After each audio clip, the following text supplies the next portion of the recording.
Jai Hind student. Today we are going to discuss the what is liberalization.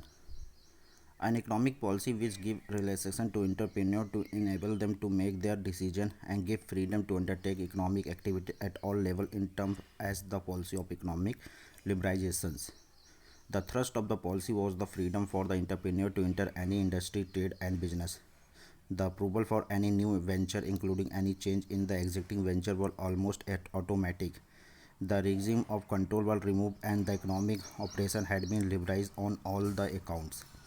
So, what is the objective of liberalizations? To unshackle the Indian industry from the needless and some control, and second, to release the growth promoting entrepreneurial energy, to get rid of the costly delay, to enhance the productions of variety of goods, to upgrade the technology, to develop international competitiveness and integrate Indian economy was in the world economy with world. Many economists have been feeling the need for the gradual disbanding of the regime of license, permit control and protectionist duties subsidy. The need was fulfilled by the policy of liberalization. So, liberalization measure major reform under liberalization policy were as follows. First, industrial policy reform imposed independent Indian tariff for raise to the promote industrial development in the country. Public sector enterprise were given the control of the commanding heights of the economy.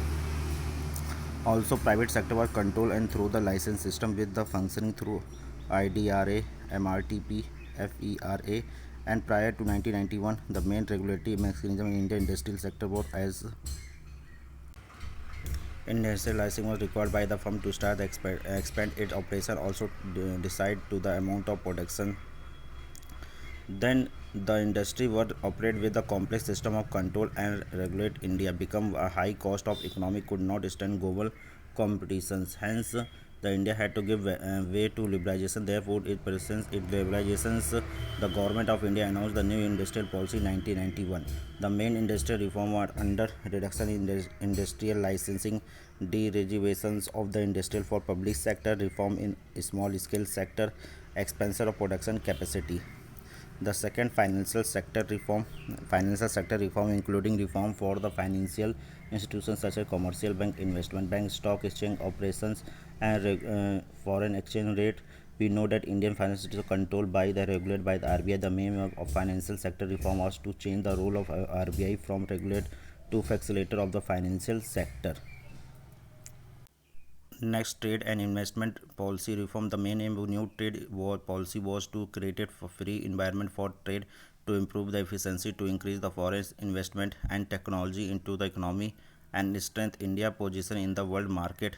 So, in this regard, the following major adopted abolition of import licensing system, except in case of hazardous and environment sensitive industries, removal of quantity restriction on import, increased the domestic industry to import raw material at a better price, which raised the efficiency and made them more competitive. Next, foreign exchange reform in order to overcome balance of payment the crisis. Important measures that adopt the devaluations of the rupees, convertibility of rupees on the current account, and rapid build up foreign exchange reserve were also intended. Next, tax reform concerned with the reform of government taxation, public expenditure policies, which is collectively known as the fiscal policy reforms in the field of taxation policy, public expenditure also intended. Thank you.